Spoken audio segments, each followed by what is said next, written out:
After a year on the road, I thought I'd get tired of traveling. The endless clatter of railways, highways, and everything in between.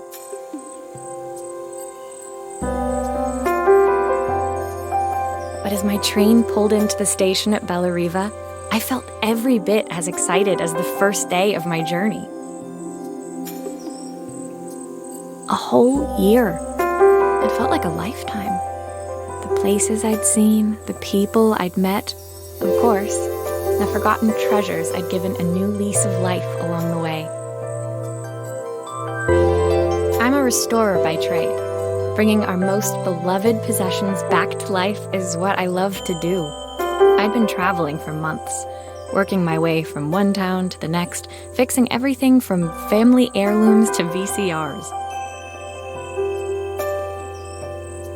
Bellariva was my chance to take a break. Unfortunately, that would have to wait until after I'd unpacked.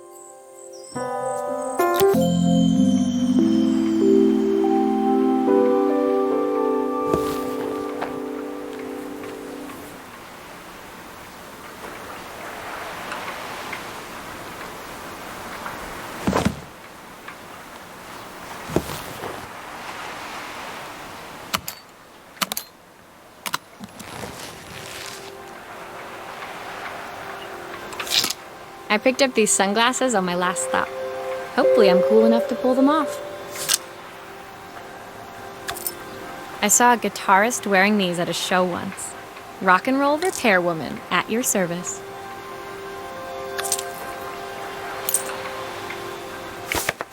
My passport. Not many blank pages left now. The tools of my trade. No hope of restoring things without these. Who doesn't love a scrunchie? Practical and stylish.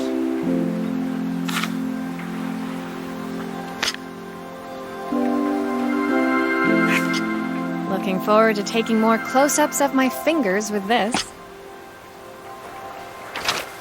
I'll hand these out once I'm settled in. Fingers crossed they get me some work. My favorite overalls. These will never go out of style.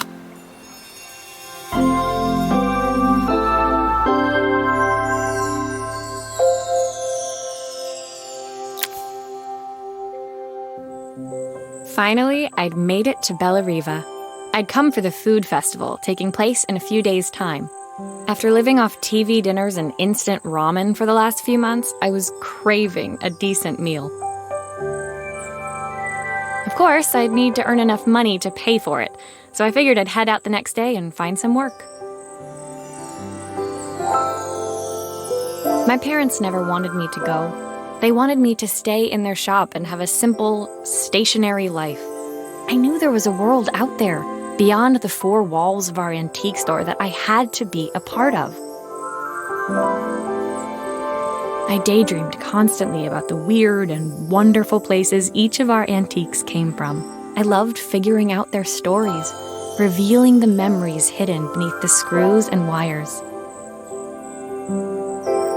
My story in Bellariva began with a little girl and a voice she was longing to hear.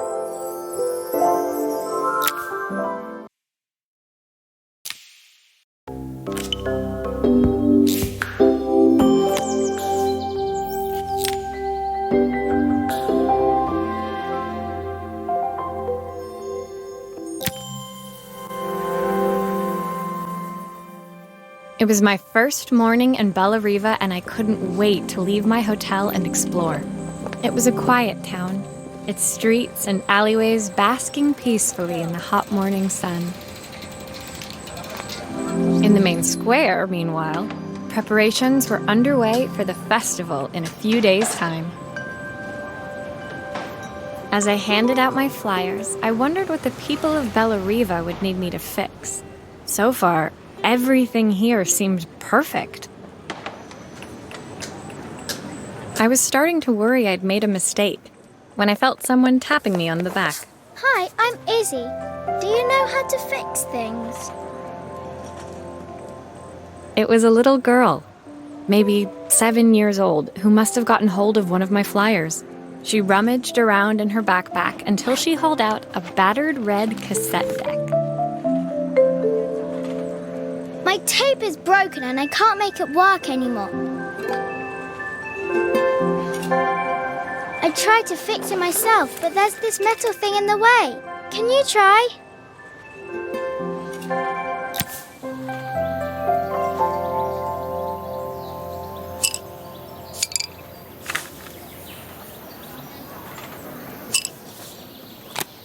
Why did you do that?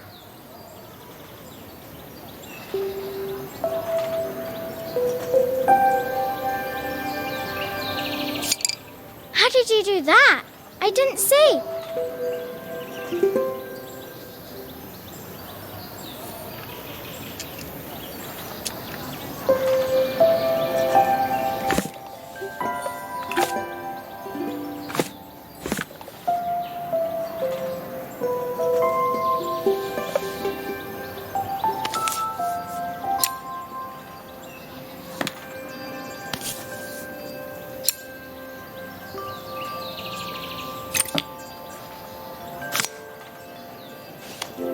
Aha!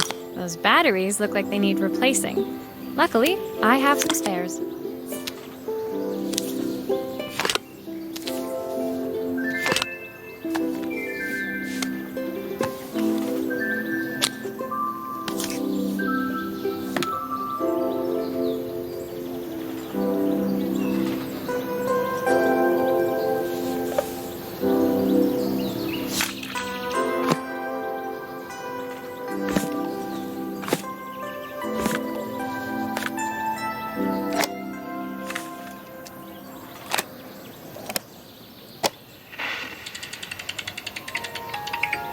Will you dream a dream for me?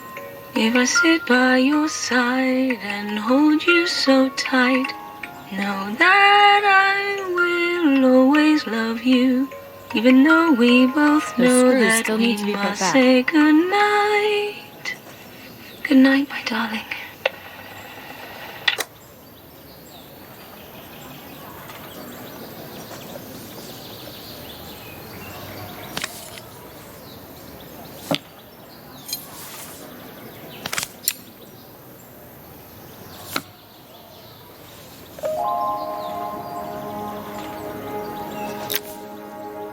When it finished, Izzy picked up the tape deck and tucked it carefully into her backpack.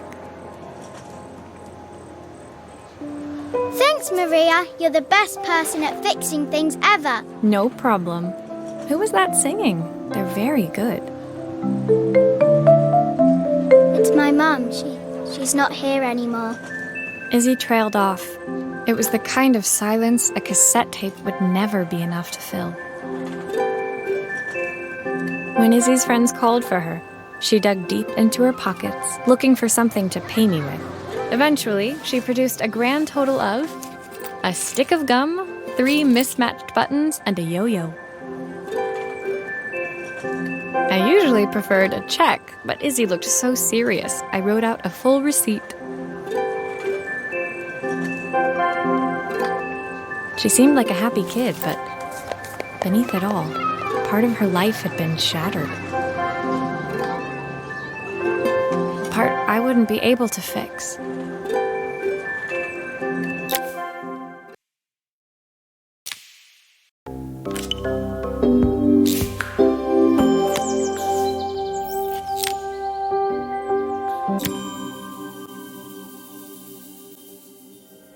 My first repair complete, I spent the rest of the day doing small jobs in and around the square. I was exhausted when I got back to my hotel and found a message asking me to make one more visit. The address led me to a quaint little house, a stone's throw from the beach. Bathed in the evening light, it looked beautiful, in spite of its flaking paintwork and chipped tiles. The front door was opened by a harried-looking man, still dressed from a long day at the office. Are you Maria? My name's Joseph. I'm Isabel's father. I'm so sorry she bothered you this morning. Please, come in. I'd like to settle up properly. On the mantelpiece I saw the remains of a broken statue. Without thinking, I picked up a fragment. Ah, my father's statue. What's left of it, at least. Yet another way I'd have disappointed him. It survived 100 years in this family. But 5 minutes with Isabel and... Do you think you can salvage it?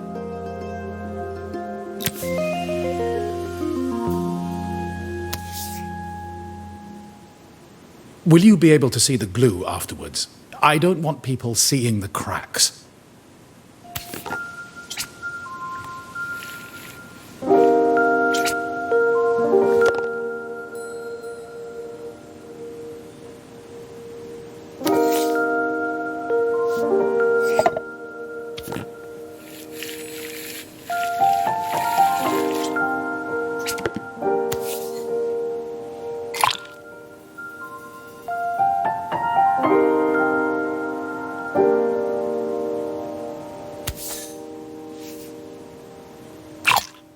Sometimes I think my daughter should come with a warning label.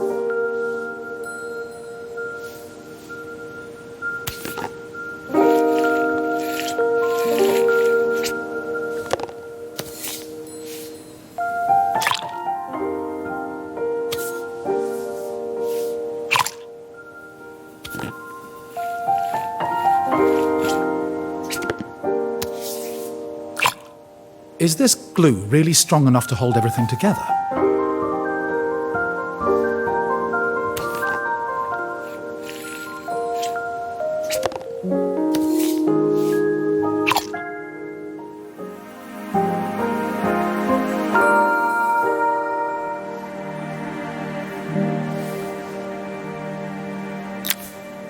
Thank you, Maria.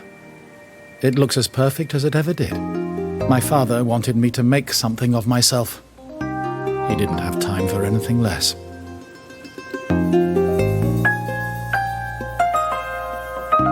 As Joseph put the statue back on the shelf, it nudged against the family portrait stood proudly next to it. So he was Bellariva's mayor. And that was Izzy's mom. They must both miss her so much. Sorry. I'm a little tired. I've been working late getting things sorted for the festival. There's only a few days to go. Looks like I'll be working late. Again. When I told my parents I wanted to leave, they always found an excuse to be busy, to avoid talking about it. I guess keeping themselves occupied was their way of pretending it wasn't happening. Joseph's work must have been taking up so much of his time. But maybe that was what he wanted. I just hoped he was finding enough time for Izzy, too.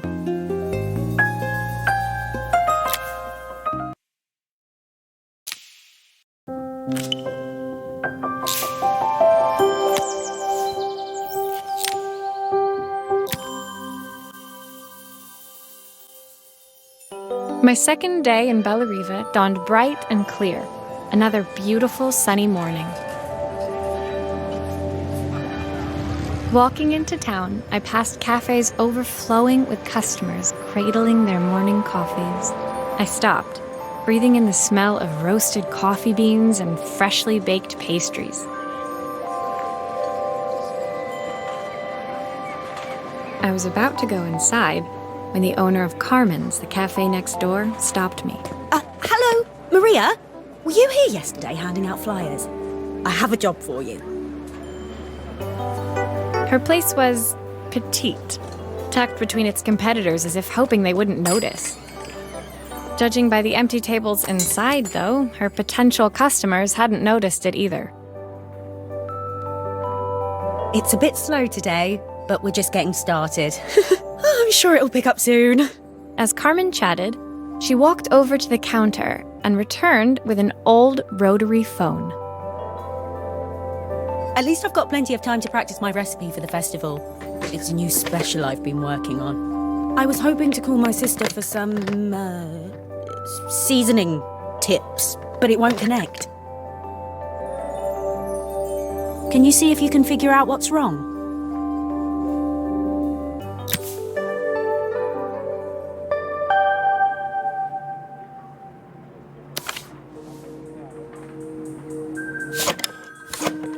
Obviously, we'd normally be much busier than this.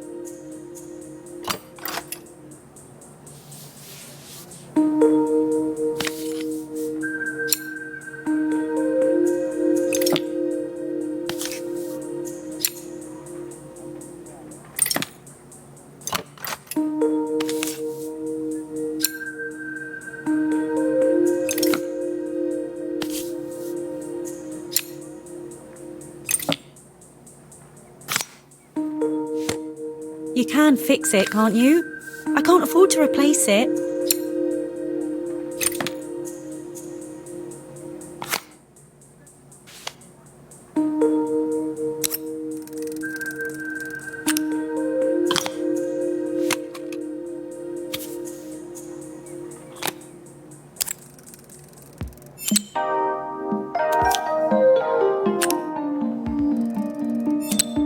Looks like this new circuit board is all hooked up.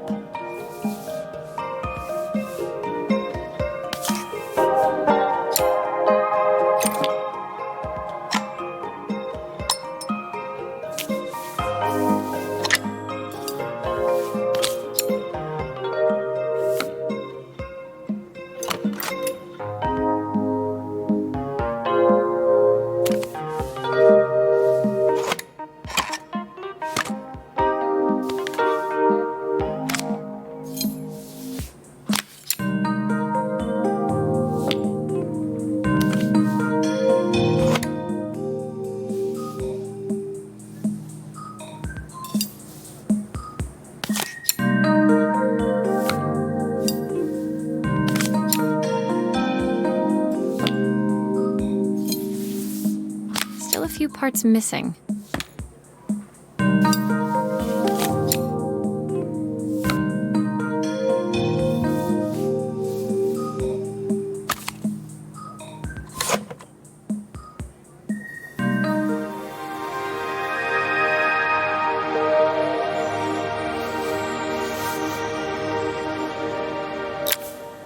When I handed the phone back to Carmen, she seemed almost reluctant to take it from me. So it's all working now, is it? I don't have to leave it to dry or let it cool down? Nope, it's ready to go. It'll be ringing off the hook in no time. That's if I can pay my phone bill, anyway. And the rent, and the suppliers. Anyway, take a seat and I'll be right with you. Your coffee's on the house.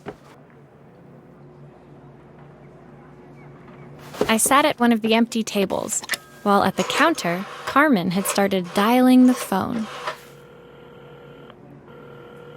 Hello! How's my favourite sister doing today? As she talked, Carmen became more and more tense. This didn't seem like a call for some cooking advice.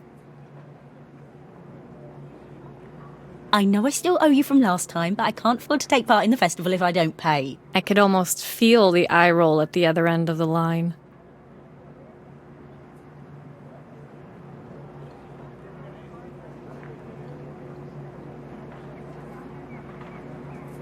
You don't need to be here, though. Can't you just put the cheque in the post?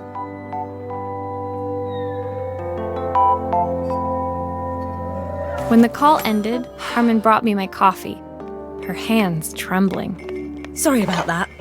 My sister's decided to fly in for a visit. Oh, God, I have to get ready.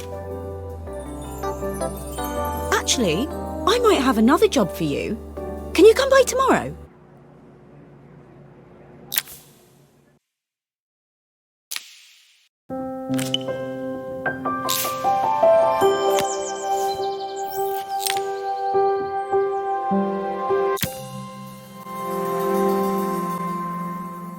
The next day, I'd promised Carmen I'd return to help her get the cafe ready for her sister's arrival. I was about to set out when I received an unexpected call from my hotel's reception desk. Apparently, another guest had asked for me by name. Curious, I took the creaking elevator up to the top floor and made my way to the room number they'd given. I knocked. Are you here about the camera? It's about time. The woman in front of me was immaculate. Not a hair out of place or a crease to be seen. My sister tells me you know how to fix things. I'd usually go to an expert, of course, but in this town... So this was Carmen's sister? The two of them couldn't have been more different. Inside her room, I saw a beautiful reflex camera, any professional photographer's dream. The viewfinder is completely dark. I can't see anything through it at all. I assume you can figure out what's wrong?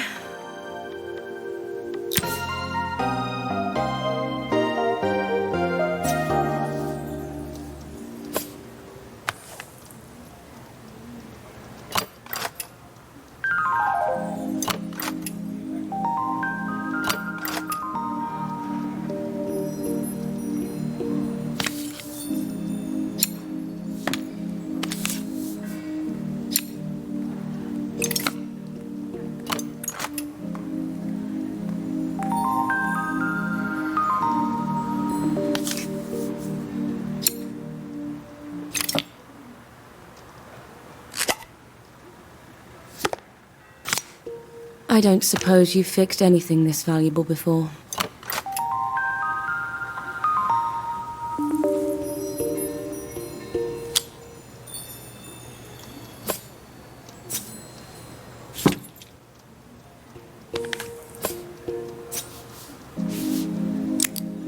If I used the screwdriver, I could adjust the angle of the mirror.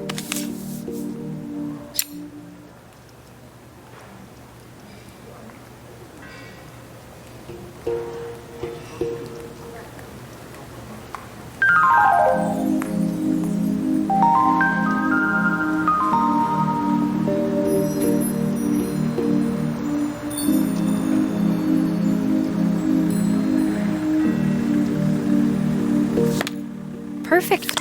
Now the viewfinder should be working.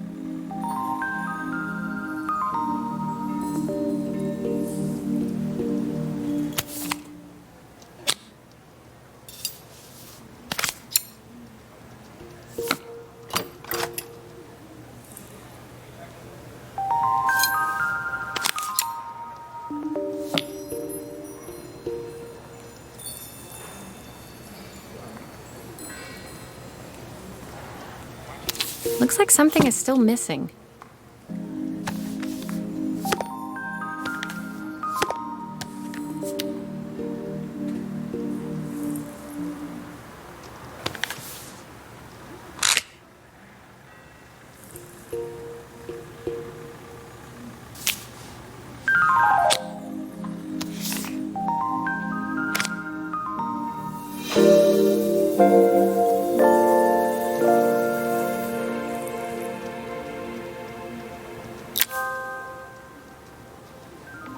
I felt a pang of envy as I handed the camera to Helena. I put my disposable to shame.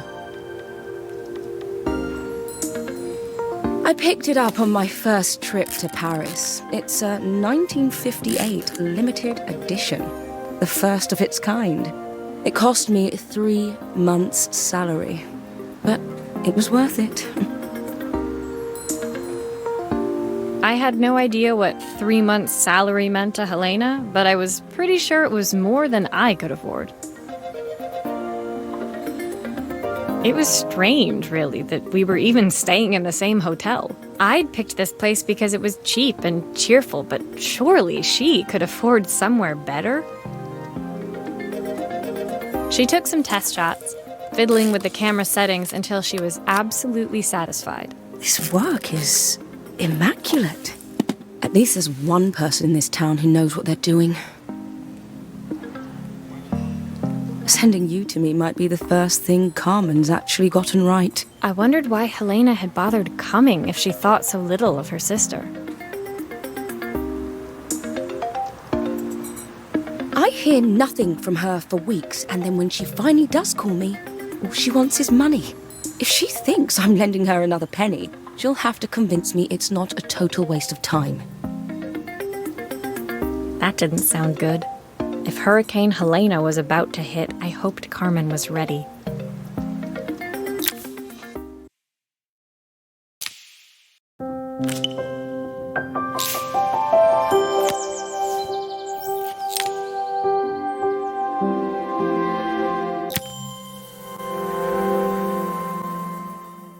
The sun was setting over Bellariva by the time I reached Carmen's cafe.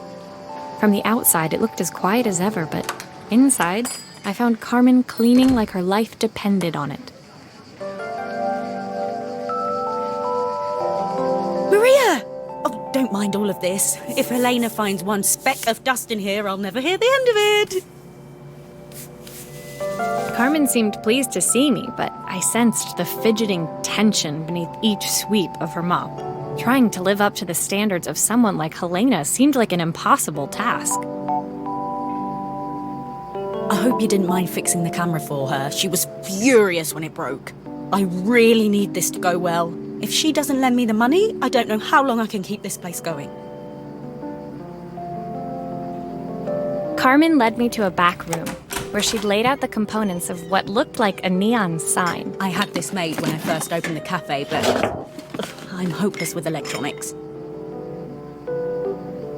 So there was supposed to be a sign outside. This might explain the lack of customers. I'd like to put it up before Helena gets here. Can you give it a try?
I think the whole thing is supposed to light up.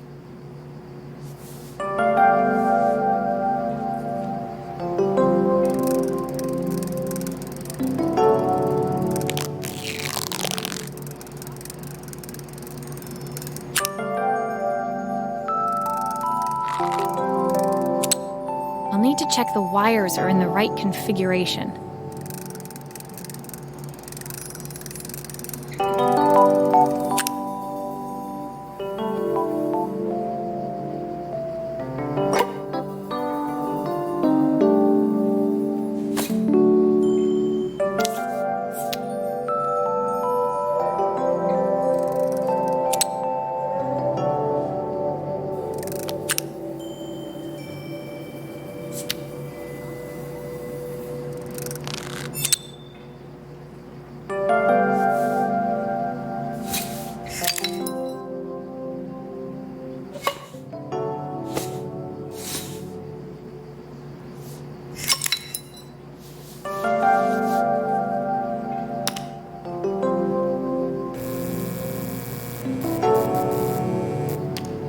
I don't know, it's a bit, flat.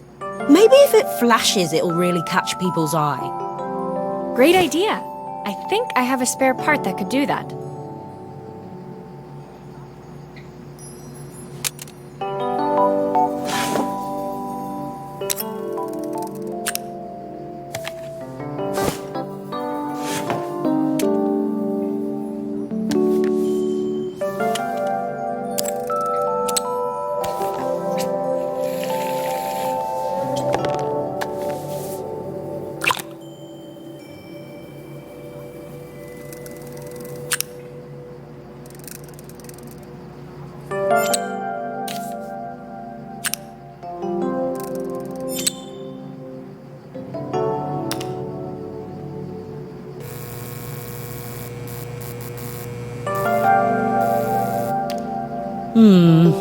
It still needs something else. Maybe we can add one of these.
It works!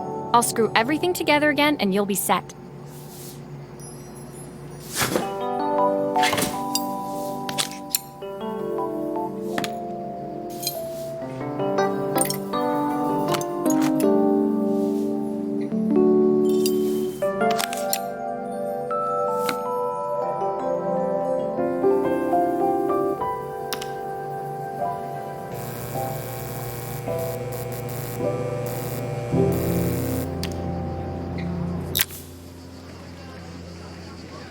The sign fixed, we headed outside and mounted it carefully over the cafe door.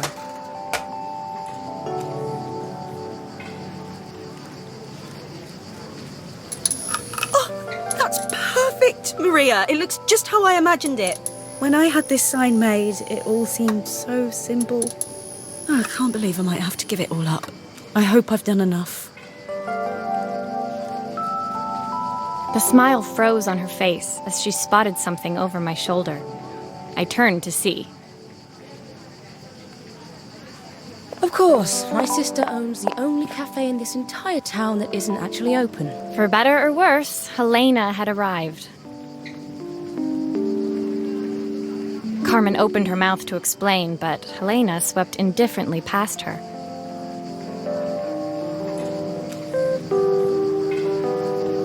Finally pausing in the doorway, she turned back towards Carmen. The first thing we're doing is getting rid of that hideous sign.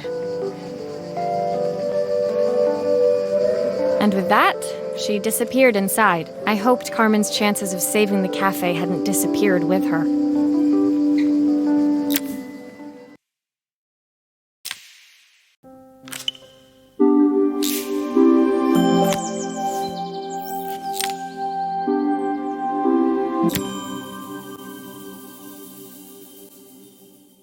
It was the day before the festival, and the whole town was busy getting ready. I had more work than I knew what to do with. When Joseph called with another job, I was craving the cool quiet of his and Izzy's seafront house. I'd barely reached their front door when I heard someone calling me. Psst, Maria, I need your help. Quickly, it's top secret. It was Izzy, peeking out from the side of the house. She beckoned for me to follow her. She led me through to a beautiful, unruly garden overflowing with flowers of every color. Nestled among them was a playhouse, its doorway almost completely obscured by a towering rose bush. You have to squeeze past it and breathe in real small, like this. Izzy took in a big gulp of air and crawled through the gap and into the playhouse. I hadn't planned on crawling in the dirt today, but the life of a repairwoman never did run smooth. On the table inside, there was an electronic toy. Not exactly the usual stock in my parents' antique shop. I had an accident. I didn't do it on purpose or anything, but it won't turn on anymore. Can you fix it for me?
Do grown-ups play games as well?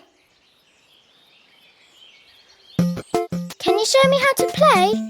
I tried before, but it was so hard.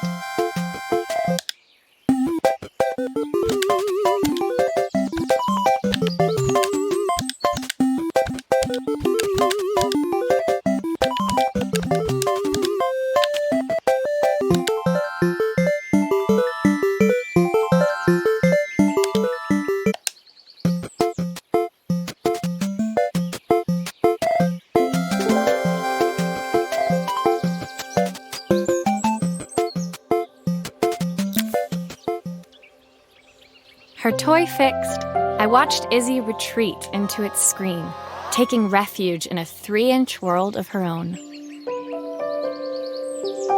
Well, I'd better head inside. Your dad is waiting for me. Please don't tell him about the game. He'll think I broke it on purpose. Why would he think that? Because, well, I kind of dropped it really hard at the wall. Izzy looked down, scuffing her shoes on the worn floor of the playhouse. My dad said I had to go to this stupid festival tomorrow and put on a stupid dress, and I don't want to. All he cares about is working. He never wants to see me unless it's for his job. I'm not going. He can't make me. With that, Izzy dove back through the rosebush and disappeared into the wilds of the garden. She was so young. She couldn't be expected to see that her dad was struggling too. It made me think, had I really tried hard enough to understand my parents' point of view? I was so focused on the adventures ahead of me. Maybe I didn't care enough about leaving them behind.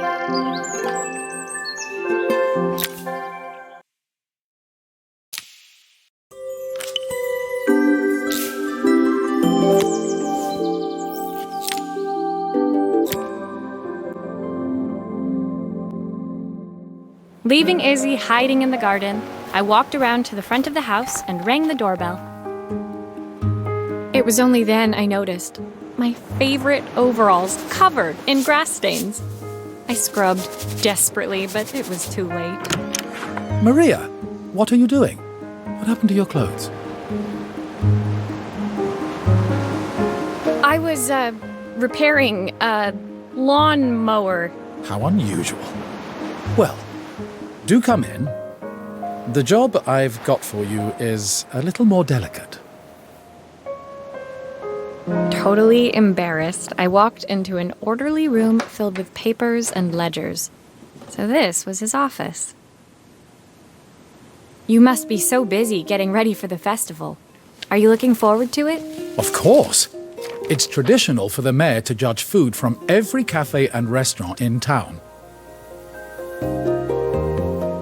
I'll be declaring the best chef in Bella Riva by this time tomorrow. Speaking of which... He unclipped the watch from his wrist and very carefully handed it to me. I'll have a tight schedule to follow, but my watch stopped working a while ago. Could you see if you can make it tick again?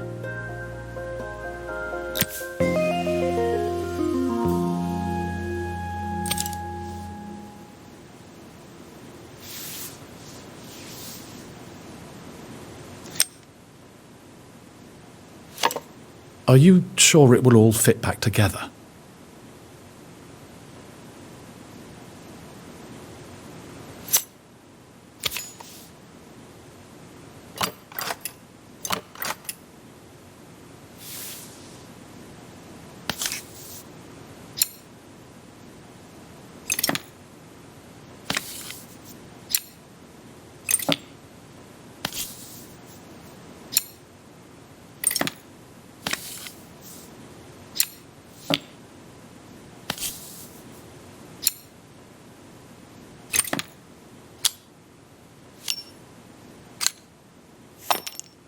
The main plate has completely cracked. I'll need to replace it.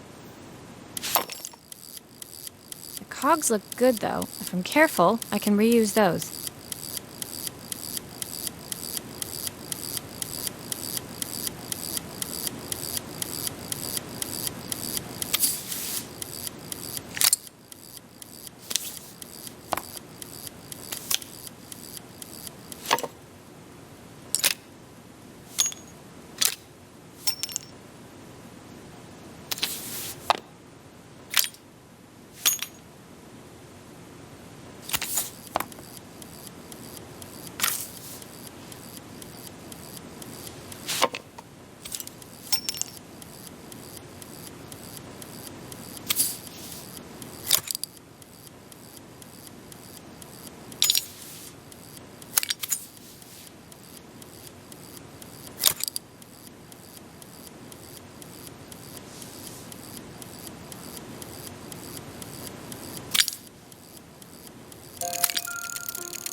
I've not gone a day without this watch since my wife gave it to me.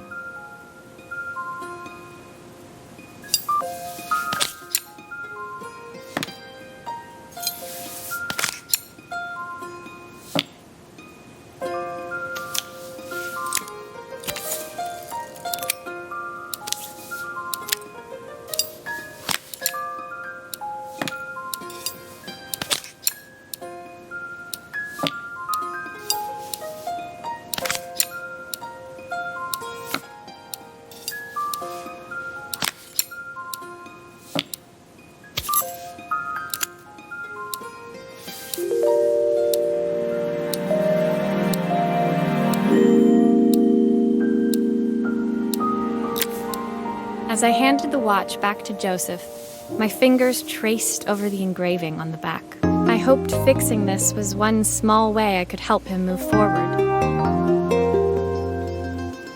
I can't believe it's working, Maria. Thank you. My wife was a brilliant woman. Feeling this ticking on my wrist, it makes me feel like she's still here. Watches measure minutes and hours like they're infinite. I didn't know we had so little time. Even with Isabel, I barely see her. And when I do, she acts like she hates me. Just then, the phone rang. Even when he was at home, his work was never done. Sorry, Maria. I have to take this. I'll see you at the festival tomorrow. As I left, I turned and saw him pacing the floor of his office, his watch glinting in the afternoon sun.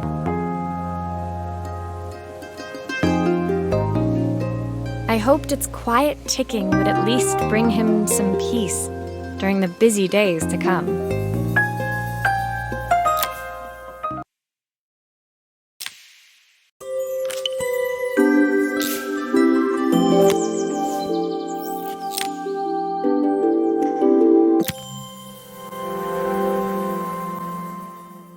When my last job of the day brought me to Carmen's apartment, the door was opened by someone I didn't expect to see, Helena.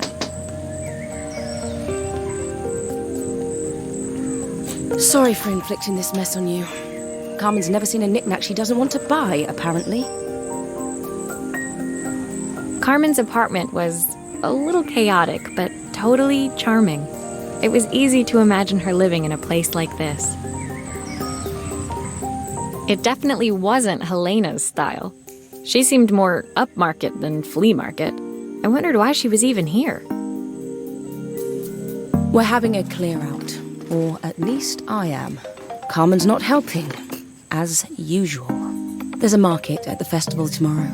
I'm selling some of these things to make her some money. She says she has nothing when there's all this stuff right under her nose. Helena stepped delicately past the items on the floor and reached down to pick up one from the pile. Look at this slide projector. Our parents treasured it, but Carmen treats it like a piece of junk. Can you take a look?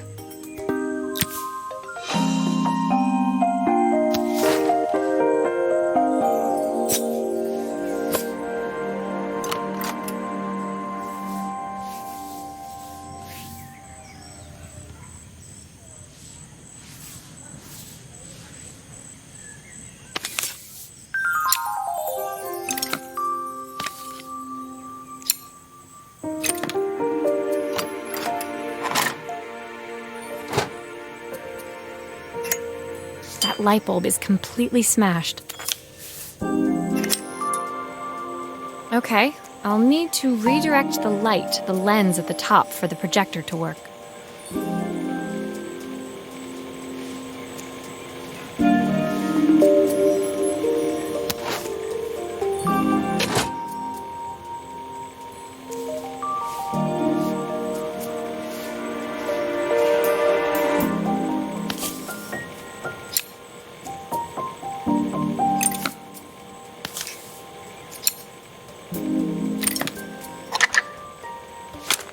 Oh, typical.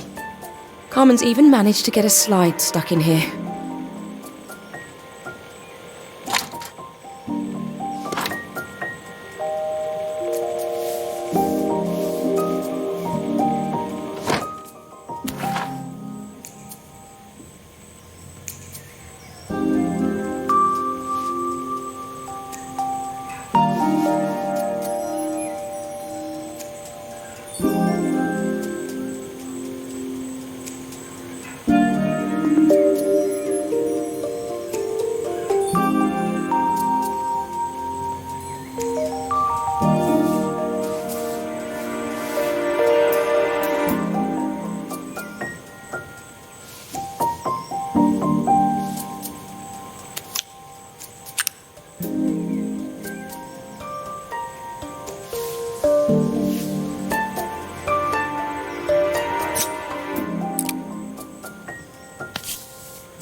There's still a part I need to attach. Where does it go?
Those screws still need to be put back.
I was so excited when I moved to the city. Carmen, she looked so sad.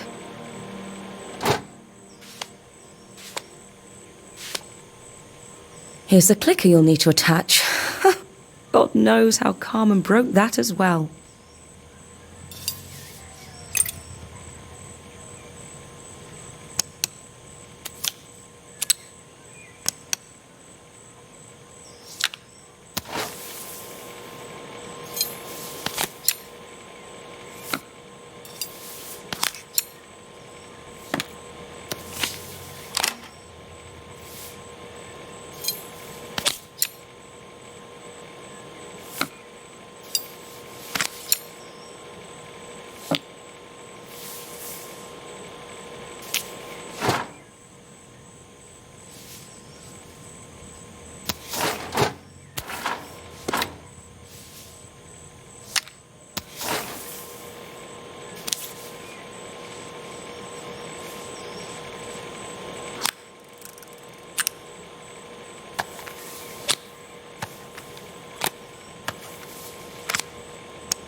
When we were younger, Carmen was always following me around.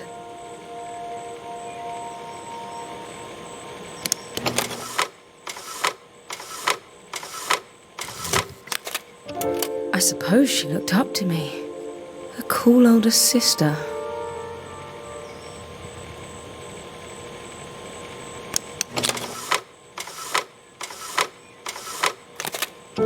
She used to ask me when I was coming home. But I was always too busy.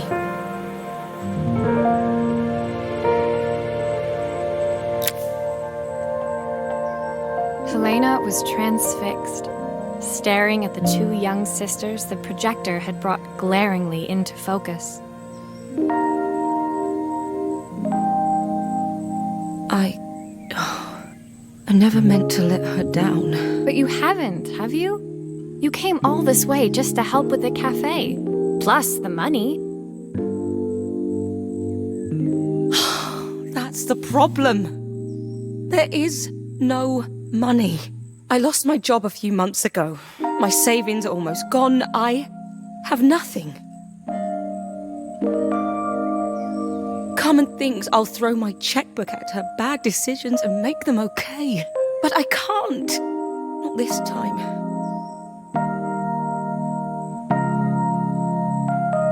You know, the funny thing is, I came here wanting to tell her the truth.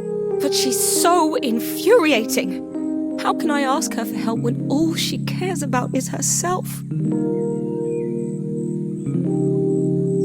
Helena fell silent, shrinking under the gaze of her younger self, projected onto the wall. We drifted so far apart when I moved away. It felt like the only thing keeping us together was my bank balance. I know I have to tell her the truth. It isn't fair. But I already lost everything else. What if I lose her too?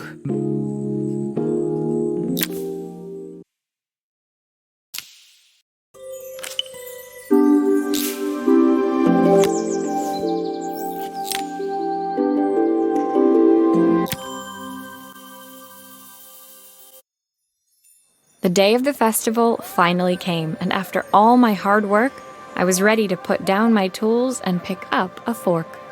The smell as I entered the main square was incredible. Each stall was selling food even more delicious than the last.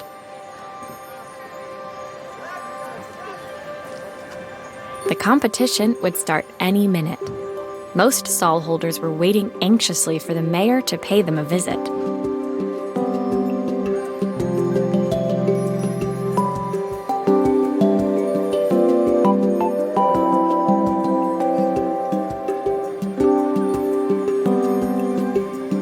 All of them, that was, except Carmen, who was still frantically chopping vegetables and stirring pots. Maria! Thank God you're here. Can I ask you the world's biggest favour?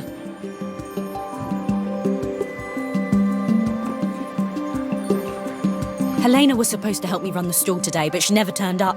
Probably too ashamed to show her face. I can't believe she lied to me. Carmen was stirring so furiously she was in danger of tipping the pot over altogether. The mayor will be here any minute for the judging, but I'm almost out of my special. She wasn't really going to ask me, was she? Not on my day off. I have a stove ready to build and everything. Can you set it up and make me a spare batch?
It all fits. Now to light the gas.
I think that pot is really boiling now. Smells great, if I say so myself. Here are the ingredients that Carmen's given me. What to add first?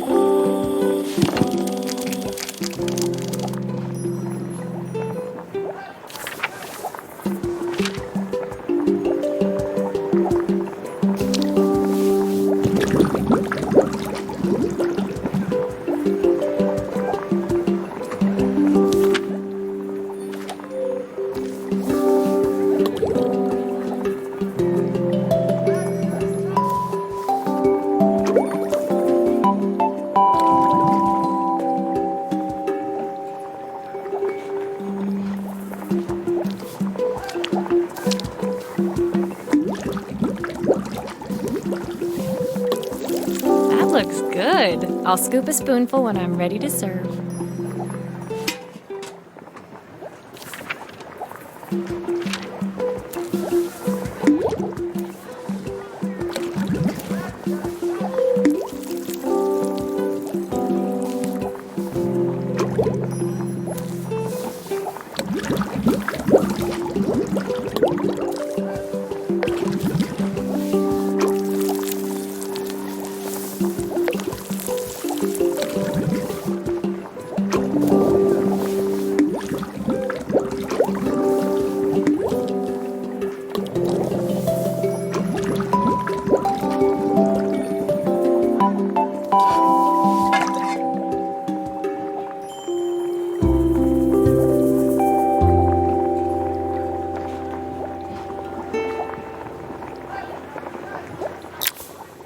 My part done, Carmen took over and added the finishing touches. It was just in time, and a moment later, Joseph arrived with Izzy in tow. Carmen anxiously handed them both a serving.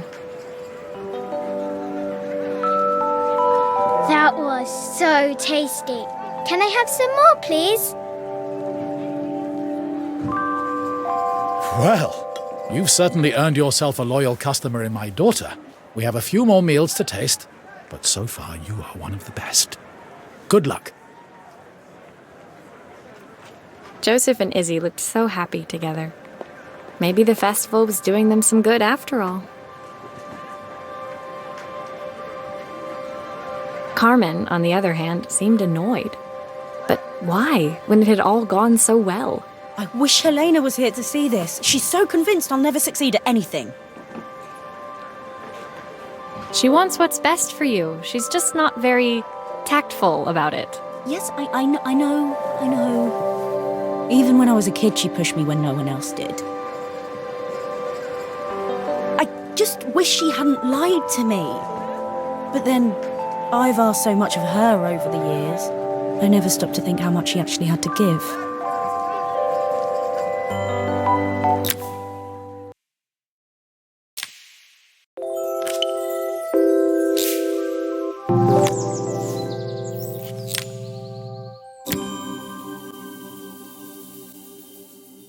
The festival finished.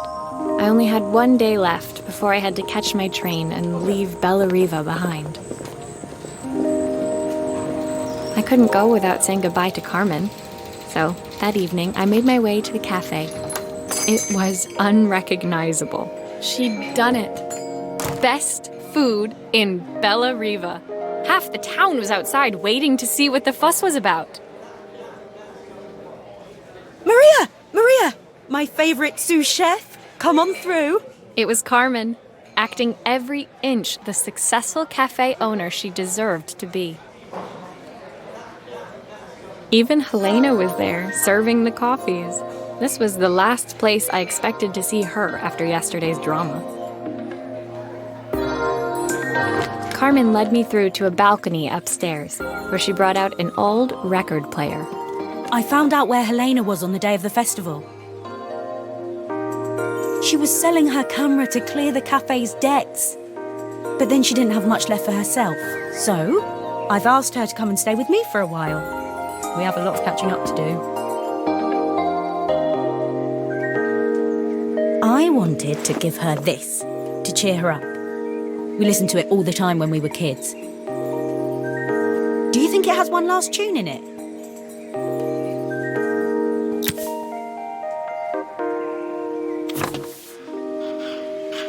Okay, let's see what happens when we turn this on.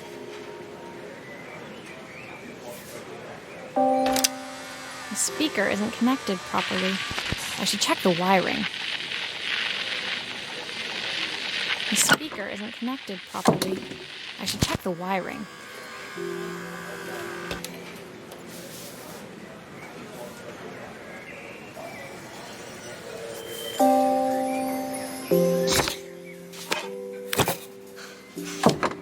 Here's the problem. This wiring isn't connected properly.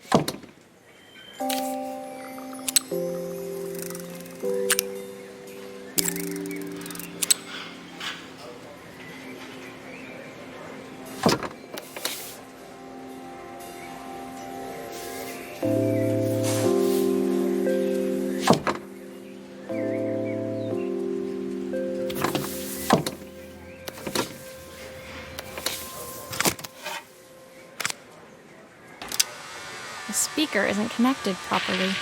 I should check the wiring. The speaker isn't connected properly. I should check the wiring.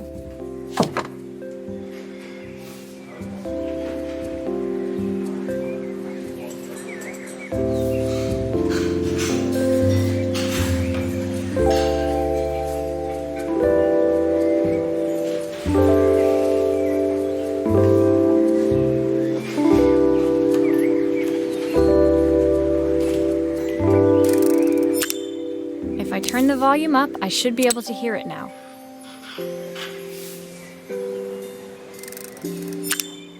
I think that should do it. This record should play beautifully. It's spinning the wrong way. How can I get it to play in the right direction? It must be to do with the motor. Let's see if one of these spares can turn things around.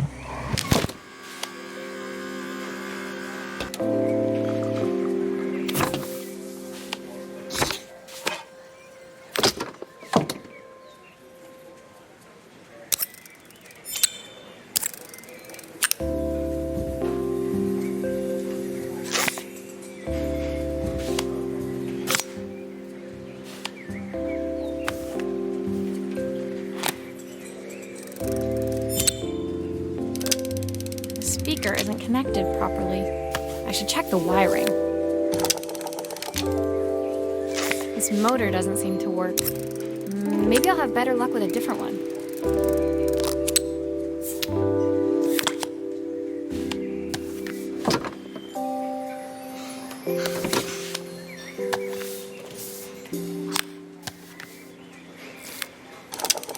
The speaker isn't connected properly. I should check the wiring.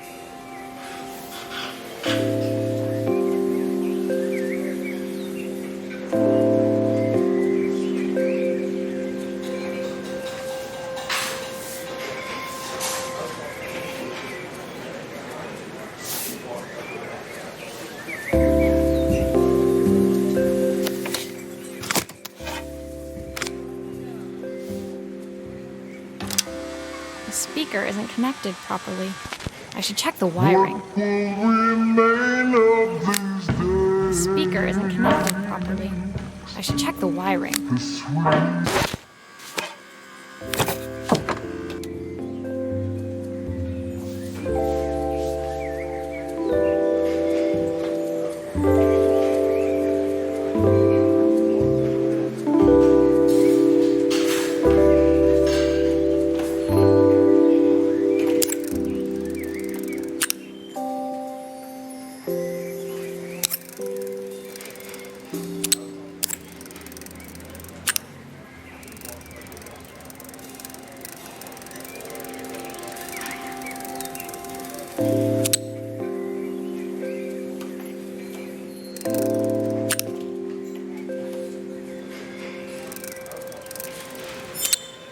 I'll need to check the wires are in the right configuration.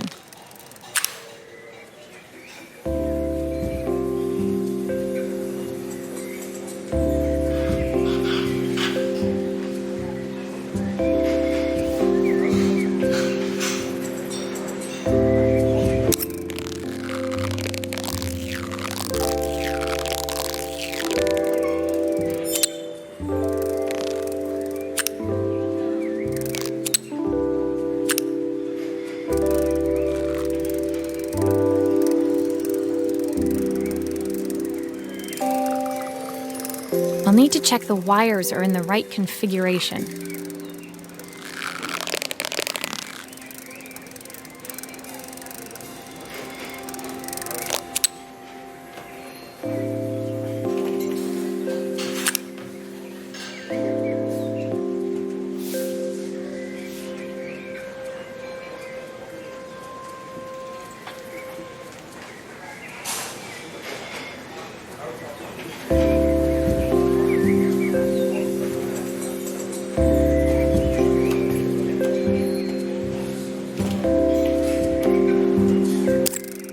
These connections aren't quite right.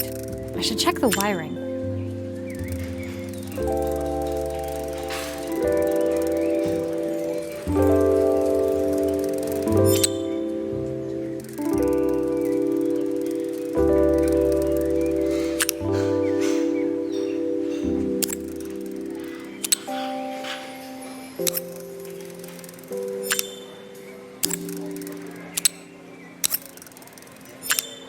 That's the speed dial connected. Now we should be able to change it.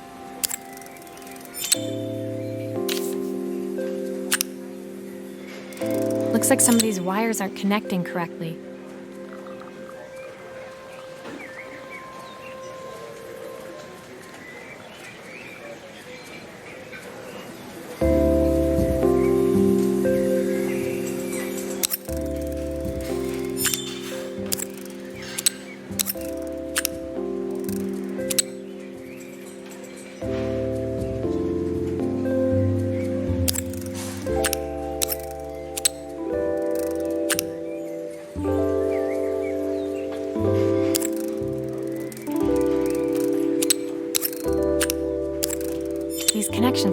right.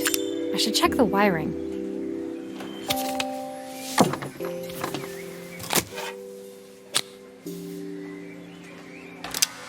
Well, it's playing in the right direction.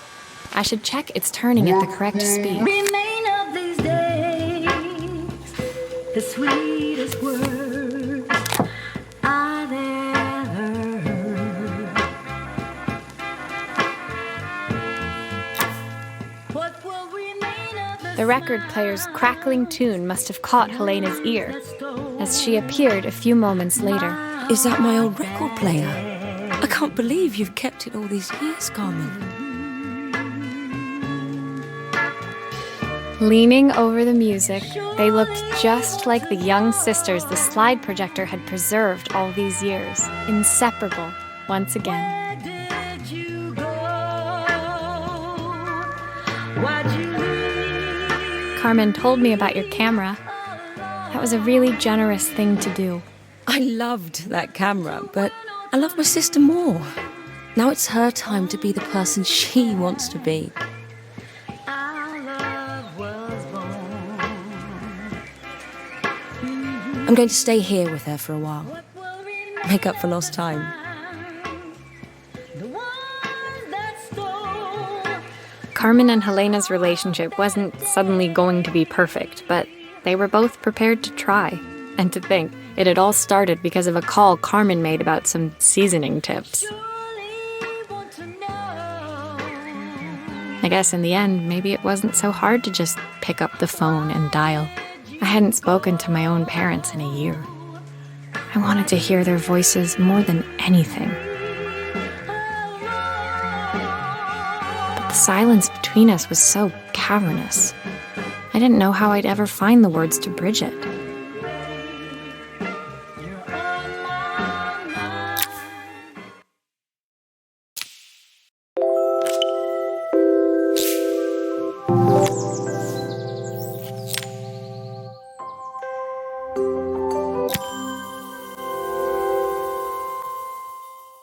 My final morning in Bellariva, I received one last call out to Joseph and Izzy's house. I knew I had to pack, but I figured I could squeeze in one final job before I had to leave. When I arrived, I found Joseph tidying up his wilderness of a garden. The playhouse was already cleared. Inside, I could see Izzy happily testing out her screw-driving skills on the back of her cassette deck.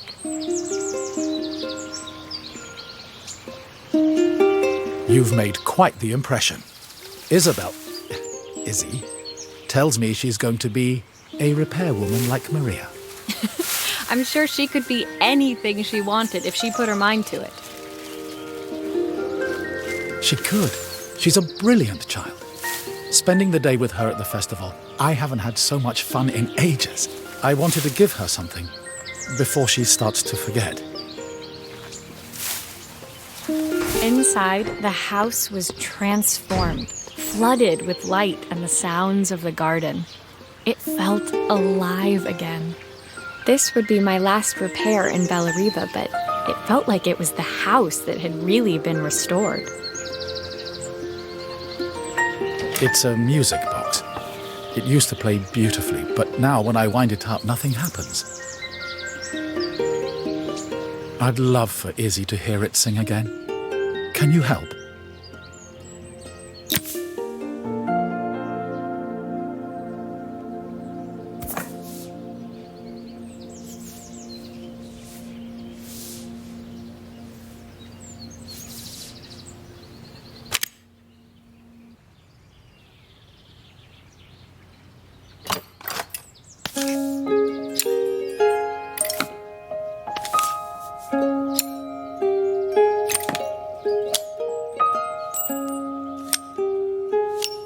Maria, could you add this family picture of us?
This mechanism is completely broken. I'll need to take it all apart before I can fix it.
Perfect. The mechanism is good as new.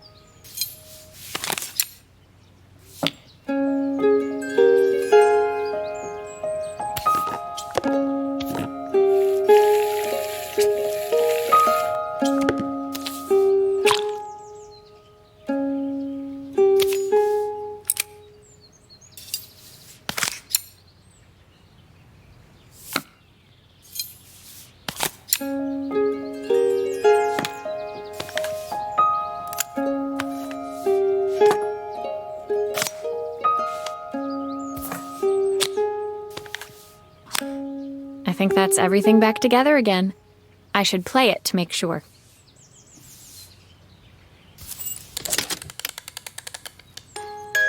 My wife used to sing this song to Izzy each night before bed, but I always worked too late to join them. Will you dream a dream for me if I sit by your side and hold you so tight? Know that I will always love you, even though we both know that we must say goodnight. I've missed so much already. I want to be the father my wife wanted me to be. I've ended up so much like my own father, working all the time. Izzy needs me more than that, especially now it's just the two of us. My daughter comes first. Well, until she gets bored of her stuffy old dad anyway. I'll never ever get bored of you, Dad. Izzy came running into the room where Joseph scooped her up and onto his shoulders. She gazed at the music box, her eyes shining. I'd never seen her look so happy. Thank you, Maria, for everything. The things you fixed for me, I'm so glad to have them back. Joseph was a good father, and I could tell he was determined to be an even better one. When it came down to it, that was all any of us wanted. A second chance to make something right. My time in Bellariva was almost over, but Before I left, I knew there was something of my own I needed to fix.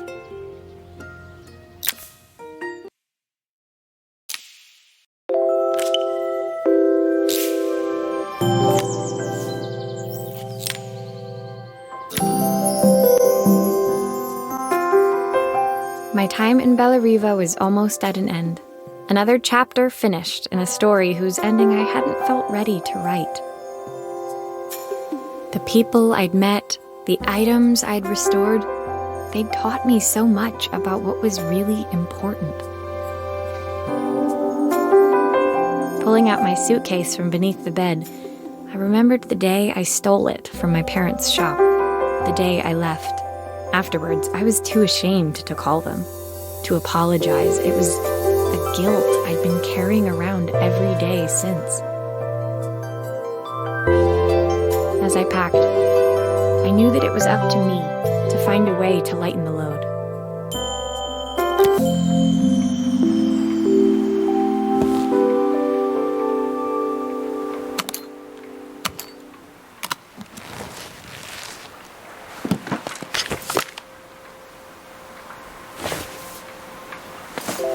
Elena gave me these designer shirts. Not sure I'll pull them off as well as she does.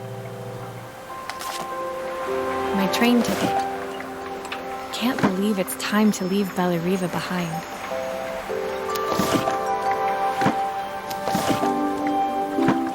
The recipe for Carmen's special. I'm under strict instructions to guard it with my life.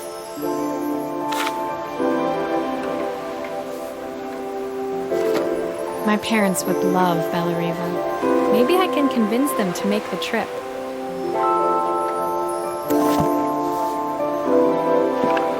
Joseph's idea of light reading for the train. It does look thorough.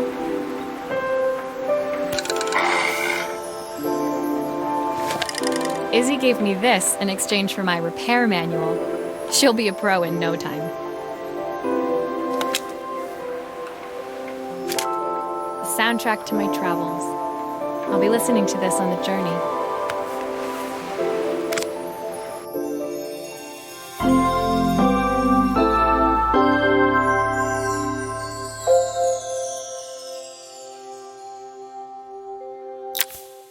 My suitcase was full, but it was my heart that felt heavy as I made my way to the station.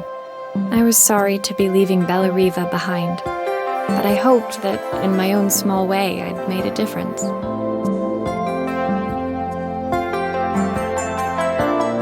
Elena and Carmen's reunion was possible because they'd learned to overcome their differences. Joseph had realized he shouldn't let his grief or his work get in the way of his relationship with Izzy.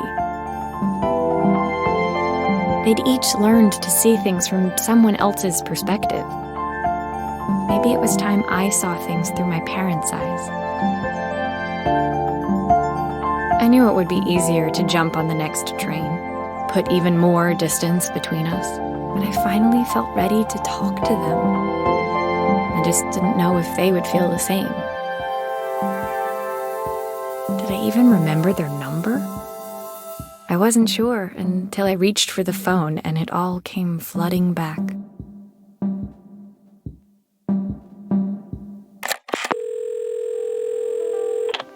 Mom? Dad? Maria? Is that you?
Maria.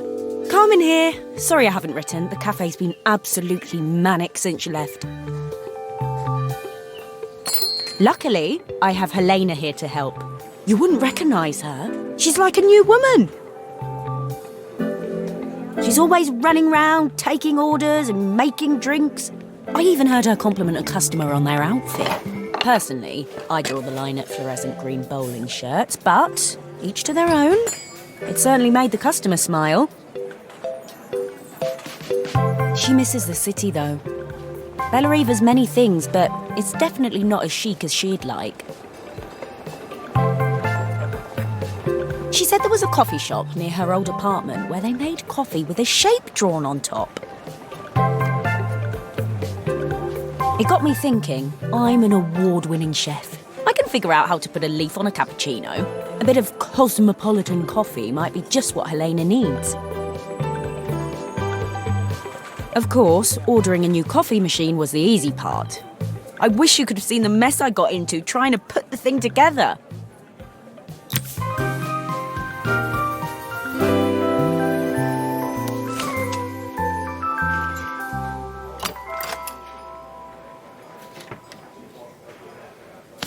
I saw Maria use her screwdriver a million times. Taking this apart will be easy.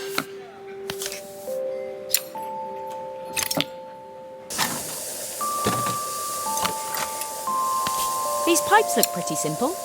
I should start with them.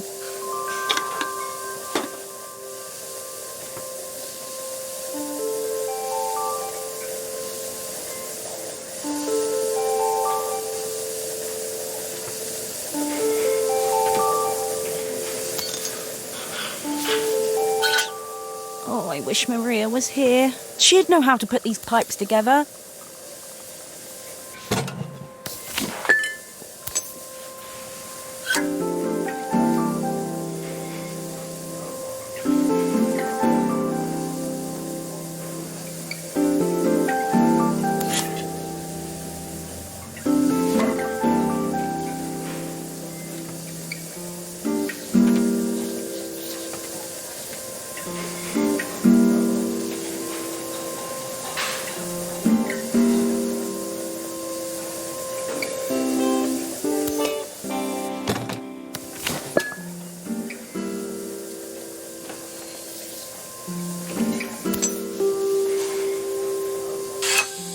That steam doesn't look good. There must be something wrong with the pipes.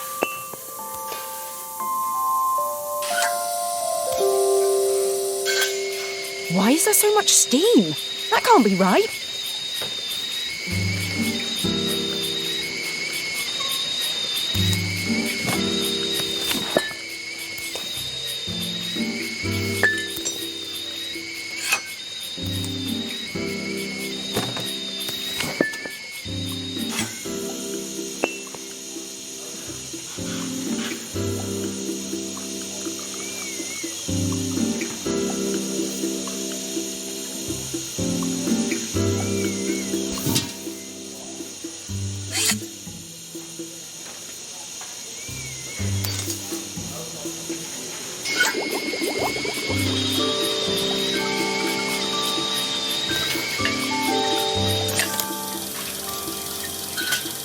The pipes are all connected, but there's still steam everywhere.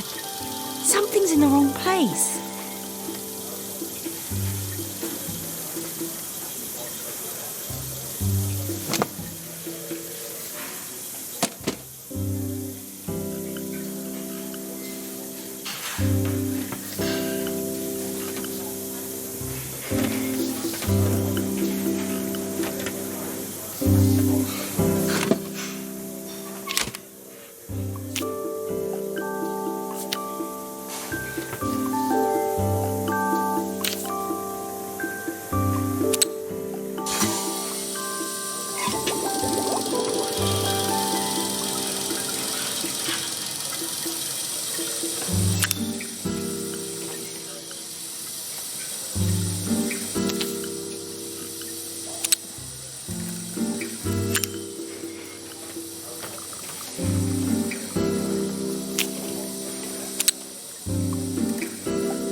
Finally, no more steam.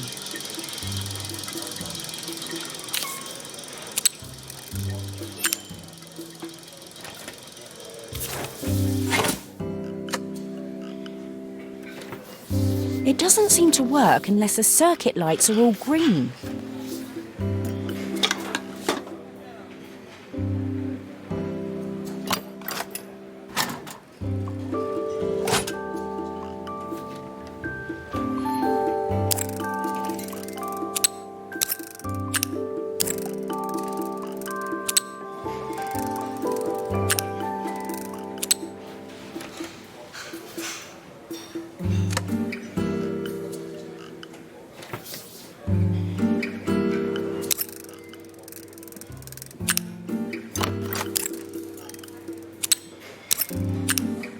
It doesn't seem to work unless the circuit lights are all green.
It doesn't seem to work unless the circuit lights are all green.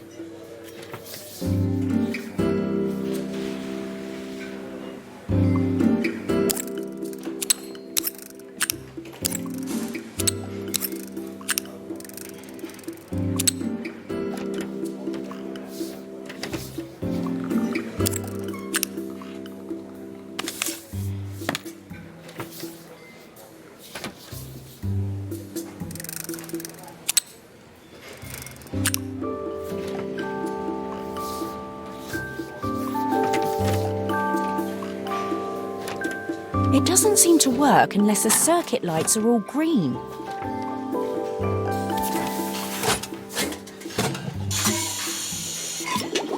Finally, no more steam.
I think that's everything.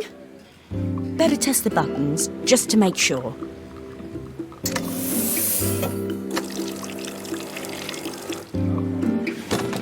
All done. Piece of cake. Time to make my first coffee, I think.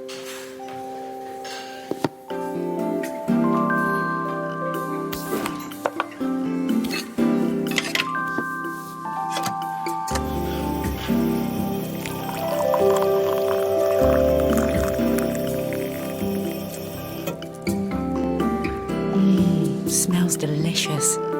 Now to make it look magical.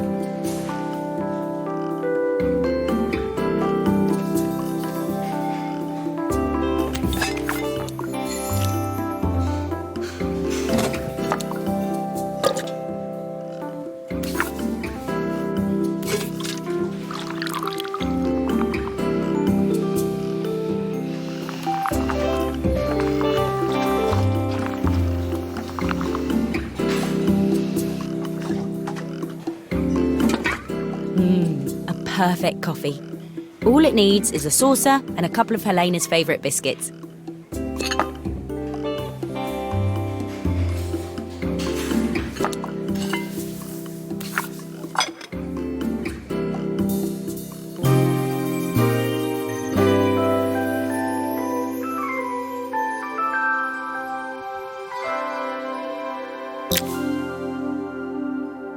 I was feeling more has-been than coffee queen by the time I'd made a drink fit for human consumption.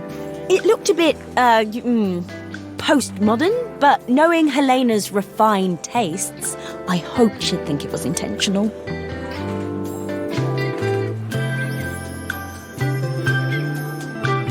Always the connoisseur. She didn't even bother to look at it at first. She was so busy wafting it under her nose. Steamed up her glasses, of course. How was she going to see my work of art through an eyeful of fog?